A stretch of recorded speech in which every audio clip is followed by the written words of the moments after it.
Hello friends, welcome to centre study. Jamia Millia Islamia का BEd nursery education का हिंदी और इंग्लिश मीडियम का जो आपका इंटरव्यू हुआ था उसका फर्स्ट लिस्ट आ गया सिलेक्टेड कैंडिडेट का, जिसका कोड आपके सामने नज़र आ रहा है B24। और इसके इंटरव्यू अभी बहुत जल्दी हुए थे और बहुत तेज़ी से इस बारी जामिया ने अपने इंटरव्यू का रिजल्ट को डिक्लेयर कर दिया है। तो आइए जानते हैं, इस वीडियो में हम जानेंगे दोस्तों कि आपको एडमिशन के लिए कौन सी डेट को जाना है, क्या क्या डॉक्यूमेंट्स अब आपको रिक्वायरमेंट होंगे।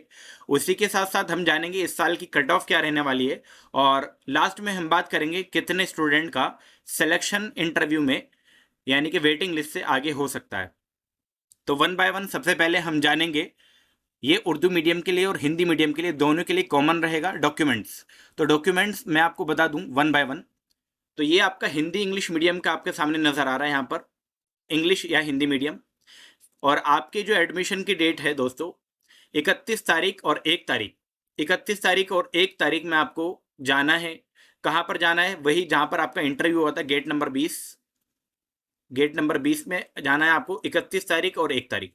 तो आप कोशिश ये करें कि 31 तारीख में ही, क्योंकि 31 तारीख आपकी जो पड़ रही है वो थर्सडे की पड़ रही है, तो थर्सडे वाले दिन आप ज़रूर जाएं और अपने एडमिशन की कंप्लीट फॉर्मेलिटीज़ को पूरा कर लें।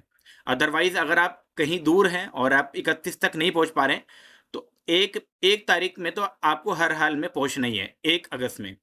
क्योंकि 4 बजे से पहले पहले अगर आप एडमिशन की फॉर्मेलिटीज़ पूरे नहीं कराते हैं तब आपका इशू हो सकता है। तो आप 4 बजे से पहले पहले कोशिश करें कि सुबह में आप जाएं और एडमिशन की फॉर्मेलिटीज़ को कंप्लीट कराएं।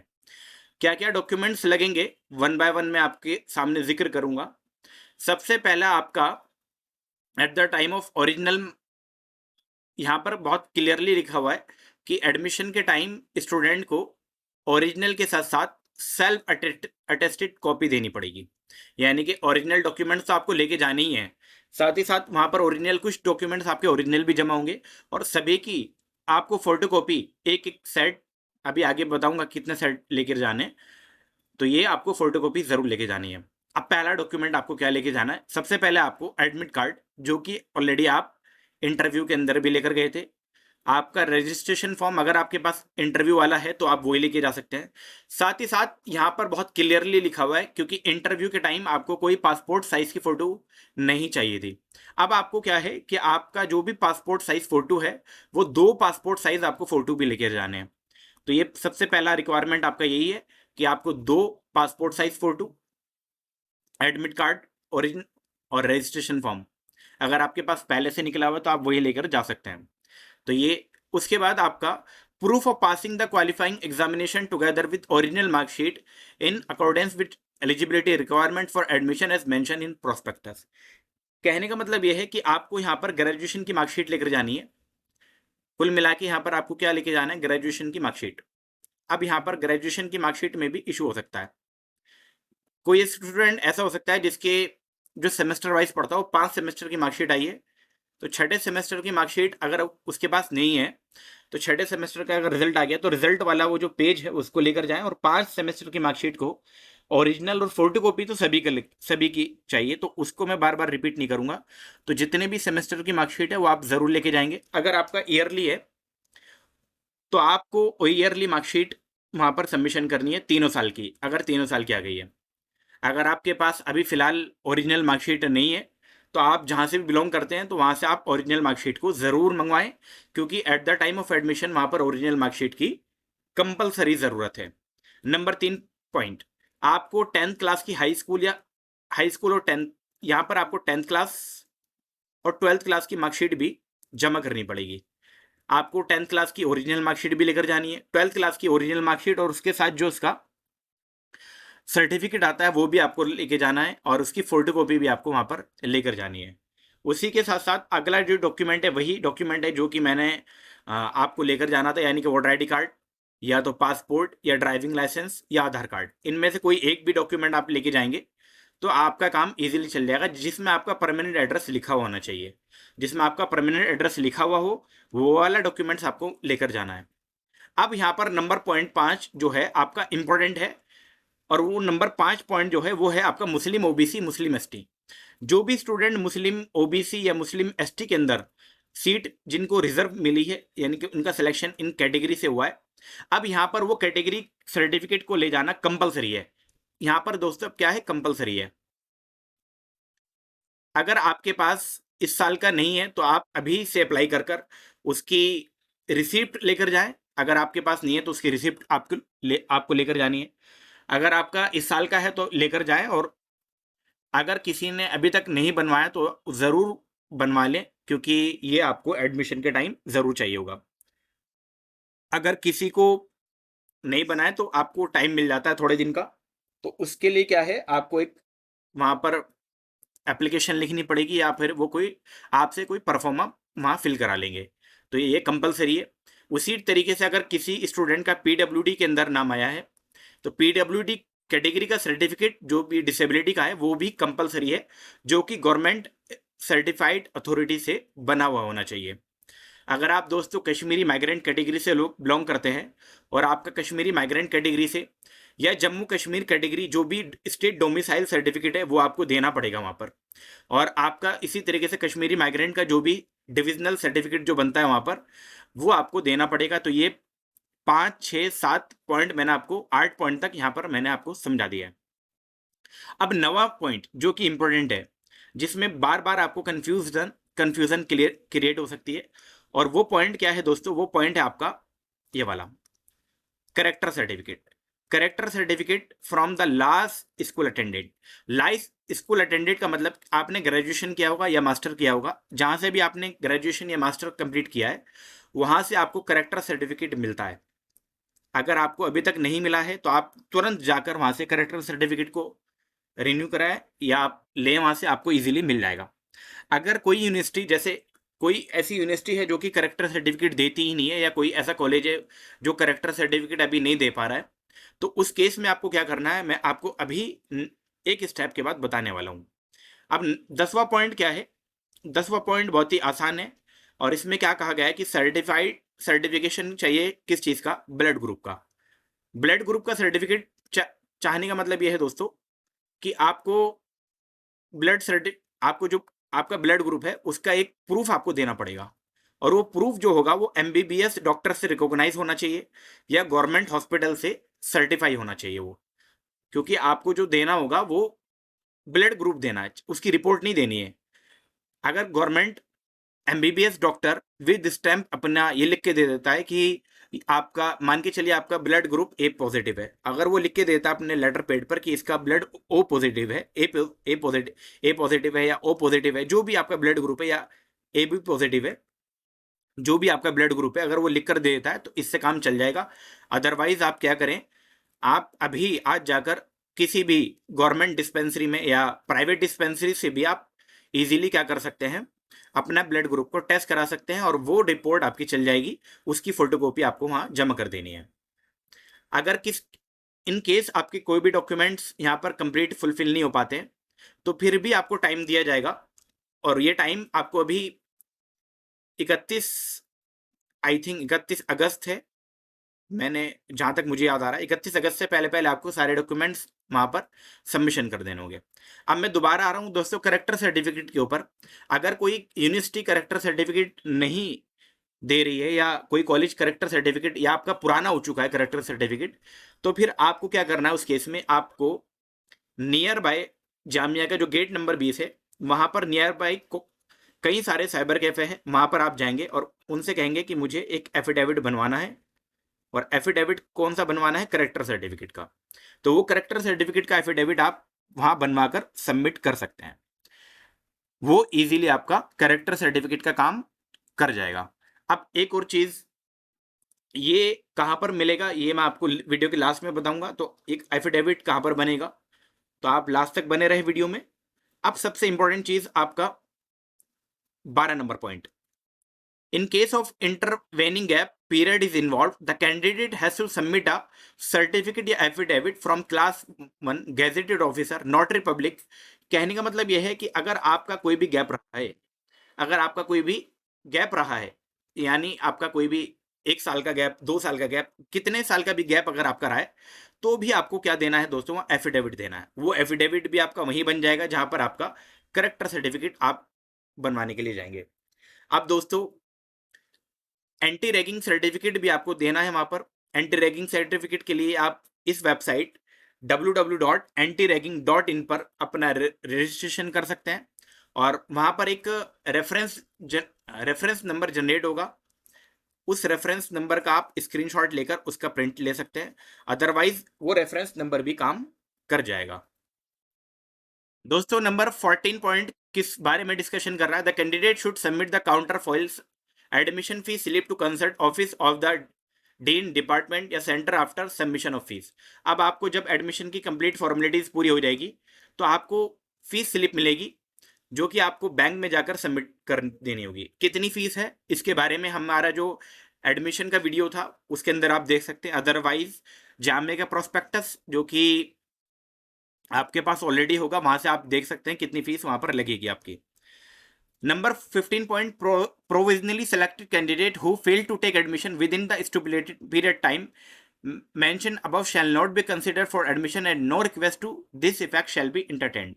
कहने का मतलब यह है कि जो इस पीरियड के टाइम यानी कि 1 तारीख तक 31 और 1 को आपका एडमिशन है, अगर कोई इस पीरियड के दौरान अपने एडमिशन को कंफर्म नहीं कराता है, जब एडमिशन को कंफर्म नहीं करा पाता है तो उस केस में क्या होगा दोस्तों, उसका फिर वो एडमिशन वहां पर नहीं हो पाएगा। फिर जो वेटिंग है, जो आपके वेटिंग कैंडिडेट है, फिर वेटिंग कैंडिडेट से आपकी सेकंड लिस्ट निकलेगी और सेकंड लिस्ट कब निकलेगी आपको मैं बताने वाला हूं वीडियो के लास्ट में। अब जानेंगे दोस्तों कि कब कितना कट ऑफ गया है इस साल इंग्लिश और हिंदी मीडियम। तो देख पाएंगे आपके सामने वन बाय वन में आपको जिक्र करूंगा। जनरल की जो कट ऑफ गई है 43 कट ऑफ गई है, मुस्लिम की 39.75 गई है, मुस्लिम ओबीसी या एसटी की बिल्कुल इक्विवेलेंट है 38, अगर मुस्लिम वुमेन है तो थोड़ी सी बढ़ गई है 39.50। और पीडब्ल्यूडी की देखिए दोस्तों, पीडब्ल्यूडी की सीट बढ़ गई है। ऐसा इसलिए हुआ है क्योंकि पीडब्ल्यूडी के जो कैंडिडेट है वो इस साल आपको ज्यादा मिल गए होंगे। जनरल के बिल्कुल पास में ही है पीडब्ल्यूडी, तो ज्यादा फर्क नहीं है, 0.75 का फर्क है। और सबसे कम जो कट ऑफ है वो मुस्लिम ओबीसी या एसटी के अंदर है 38। ये किसकी बात कर रहे हैं हम? ये बात कर रहे हैं हम इंग्लिश या हिंदी मीडियम जो भी आपने ऑप्ट किया था उसकी। अब ये कट ऑफ जो है ये 100 में से है। 100 का मतलब ये है आपका जो पेपर हुआ था 85 और 15 नंबर का जो आपका इंटरव्यू हुआ था, यानी कि 85 प्लस 15 मिला के 100 होगा। 100 में से आपका जनरल में मैक्सिमम ही कट ऑफ गया है 43, जो कि जनरल का है। तो ये आप देख पाएंगे कितना कम कट ऑफ गया है। और इतना कट ऑफ हमने थोड़ा सा प्रिडिक्टेबल ज़्यादा हो गए थे, तो ये कट ऑफ काफ़ी कम हो गया क्योंकि इस साल पेपर थोड़ा सा पिछले साल के कंपैरेटिव थोड़ा टफ था। तो ये आप कट ऑफ आप चेक कर सकते हैं। इसी के अकॉर्डिंगली आपकी फर्स्ट सेलेक्टेड कैंडिडेट है जिनका रोल नंबर आपके सामने नजर आ रहा है, रजिस्ट्रेशन नंबर, एप्लीकेशन नंबर और प्रेफरेंस। तो प्रेफरेंस भी आपके सामने यहाँ पर है। तो जनरल कैटेगरी में टोटल 7 स्टूडेंट को सेलेक्ट किया गया है जिसमें आपका रोल नंबर, एप्लीकेशन नंबर आप चेक कर सकते हैं। वहीं मुस्लिम कैटेगरी में टोटल 5 स्टूडेंट है। मुस्लिम ओबीसी एसटी के अंदर एक ही स्टूडेंट है, मुस्लिम वुमेन में भी एक है और पीडब्ल्यूडी में भी एक ही स्टूडेंट को सिलेक्ट किया गया है। अगर यहां पर बात करेंगे दोस्तों, ये वेटिंग लिस्ट है। यहां पर ये वेटिंग लिस्ट, ये जो आपकी बात कर रही है वेटिंग लिस्ट की बात है। वेटिंग लिस्ट आप चेक करेंगे, आपका टोटल जो जनरल की जो वेटिंग लिस्ट है, जनरल की टोटल 7 स्टूडेंट को वेटिंग में रखा गया है। वहीं मुस्लिम में भी आपके टोटल ज़्यादा है, मुस्लिम में तो काफ़ी ज़्यादा है, 16 इधर है और 16 स्टूडेंट को मुस्लिम के अंदर वेटिंग में रखा गया है। कितनी कट ऑफ तक क्लियर होगी मैं आपको ये भी जिक्र करने वाला हूँ। वहीं मुस्लिम्स के अंदर जो है एक ही स्टूडेंट के 17 कैंडिडेट है जो मुस्लिम के अंदर रखे गए। मुस्लिम ओबीसी एसटी के अंदर टोटल 4 कैंडिडेट है जिनको सेलेक्टेड कैंडिडेट की लिस्ट में रखा गया है, आप देख पाएंगे। वहीं अगर आप मुस्लिम वुमेन के अंदर बिलोंग करते हैं तो भी आपको काफ़ी सारे वेटिंग यहाँ पर आपको नज़र आ रही है, काफ़ी सारी मल्टीपल वेटिंग है। कितने तक क्लियर हो जाएगी इसके बारे में जिक्र करेंगे। तो 18 वेटिंग आपकी मुस्लिम वुमेन में। अब दोस्तों बात करेंगे उर्दू मीडियम, वही डॉक्यूमेंट चाहिए जो कि मैंने इंग्लिश मीडियम में बताया, सेम डॉक्यूमेंट, कोई अदर चीज़ रिक्वायरमेंट आपको नहीं है। अब क्या है दोस्तों कि आपकी उर्दू मीडियम से जो कट ऑफ गई है, देखिए कितना अंतर है, लगभग 32.75 गई है आपकी जनरल में, और मुस्लिम में तो बहुत ज़्यादा हद हो गई है, बहुत ही ज़्यादा हद, और बिल्कुल ना के बराबर कट ऑफ, जो कि बहुत ही अनएक्सपेक्टेड कट ऑफ है। कितनी कट ऑफ है? 13.25। और ये कट ऑफ जो है दोस्तों 100 में से है, 100 में से सिर्फ मात्र 13 नंबर, वो भी 14 नंबर। यानी कि कट ऑफ, इसका मतलब यह है कि मुस्लिम्स के अंदर कैंडिडेट इनको मिले ही नहीं है जिन्होंने मुस्लिम कैटेगरी से फिल किया है। और मुस्लिम वुमन में भी और कम हो गई है यहाँ पर दोस्तों। कितनी कट ऑफ है? अगर ऐसा लग रहा है कि अगर इंटरव्यू नहीं भी देते तो भी आपका सिलेक्शन हो जाता। कितना नंबर है? 12.5 नंबर, कुल 12.5 नंबर। तो ये तो एक तरीके से आपका प्लस पॉइंट हो गया, जिसने उर्दू मीडियम से फिल किया था तो उसको तो सिलेक्शन पक्का ही था। अगर वो 15 नंबर भी नंबर ला रहा है रिटर्न में, और एक आधा नंबर उसको 15 में से इंटरव्यू में मिल जा रहा है, तो भी उसका सिलेक्शन यहाँ कंफर्म है, मुस्लिम के अंदर और मुस्लिम वुमन के अंदर। बाकी जनरल में 32, यानी कि कम से कम 33 नंबर आपको चाहिए थे, 32.75 चाहिए था। अब देख लेते हैं कौन कौन स्टूडेंट सेलेक्ट हुए हैं। तो ये आपकी लिस्ट है, जिसमें जनरल कैटेगरी से आपके टोटल 7 स्टूडेंट दिखाई दे रहे हैं, मुस्लिम से भी आपको टोटल 7, मुस्लिम वुमन में टोटल आपको 1 स्टूडेंट नज़र आ रहे हैं, और आपका जनरल, फिर आपका और कोई कैटेगरी आपकी यहाँ पर नहीं है। उसके बाद दोस्तों आपका वेटिंग लिस्ट है, जिसमें वेटिंग लिस्ट आपकी यहाँ पर नज़र आ रही है। तो वेटिंग लिस्ट में आप देख पाएंगे कि 4 स्टूडेंट को तो जनरल में सेलेक्ट किया गया है। अब ये 3 स्टूडेंट जो मुस्लिम के अंदर जो सिलेक्ट हुए हैं, ये वेटिंग के अंदर है। इसका मतलब है इनके बहुत ही कम नंबर है, बहुत ही कम नंबर। इतने कम नंबर तो अनएक्सपेक्टेड है, आपका सिलेक्शन तो हो जाना चाहिए था। मुस्लिम के अंदर भी 2 स्टूडेंट को वेटिंग के लिए बुलाया गया है। तो ये आपका बीएड जनरल का, बीएड स्पेशल का अब रिजल्ट, इंटरव्यू होगा, उसके बाद उसका रिजल्ट भी जल्दी आएगा। तो ये आपका बीएड नर्सरी का रिजल्ट है, जो कि फर्स्ट लिस्ट है। अब सेकंड लिस्ट कब आएगी? सेकंड लिस्ट दोस्तों ये आपका 1 तारीख तक इसके डॉक्यूमेंट वेरिफिकेशन और एडमिशन की कंप्लीट फॉर्मेलिटीज को पूरा कर लिया जाएगा।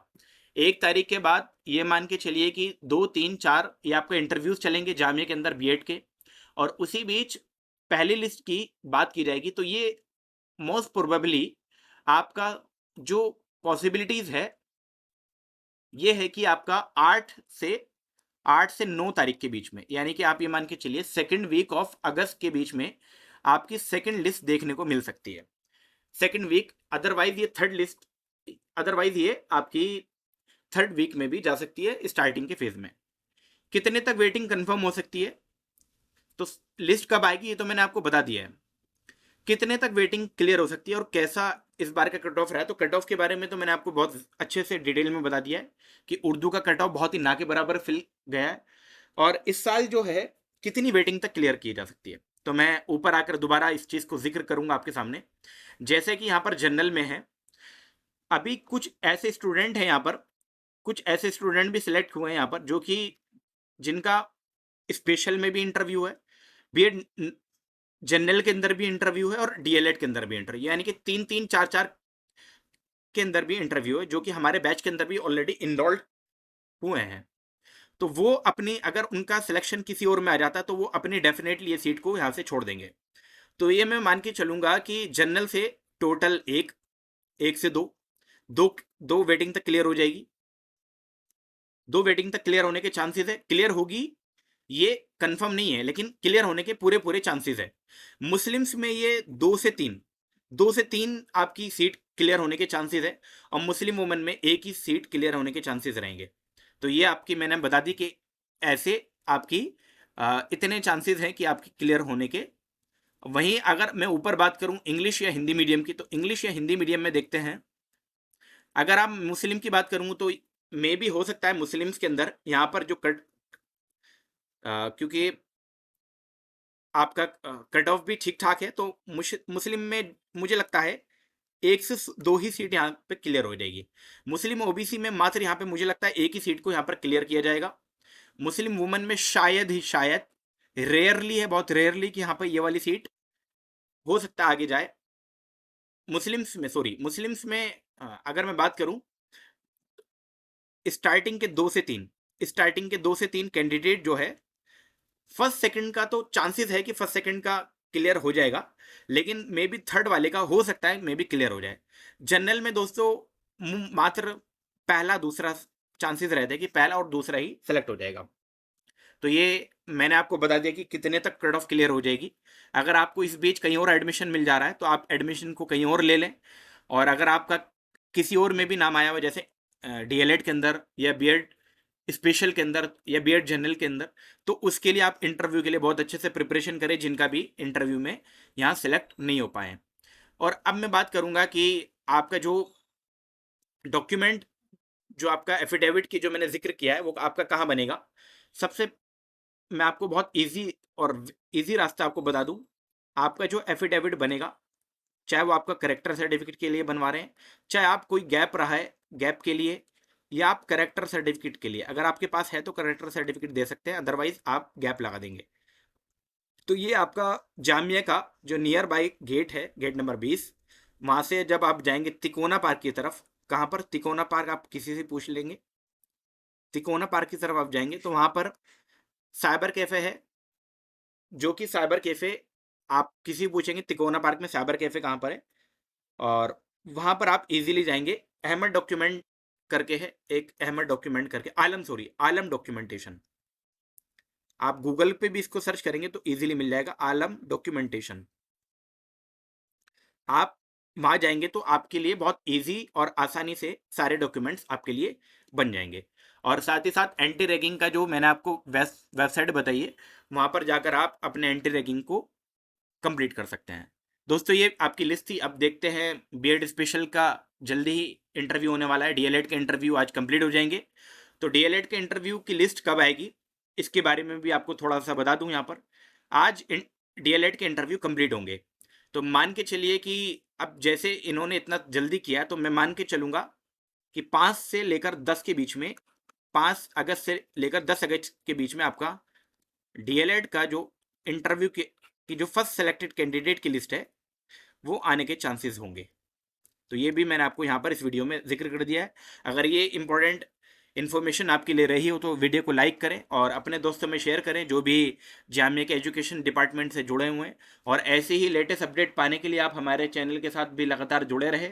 हमारे व्हाट्सएप पर आप जुड़ सकते हैं, अगर कोई क्वेरी है तो आप व्हाट्सएप पे या इस वीडियो के कमेंट बॉक्स में आप पूछ सकते हैं। वीडियो में लगातार बने रहने के लिए आपका बहुत बहुत शुक्रिया।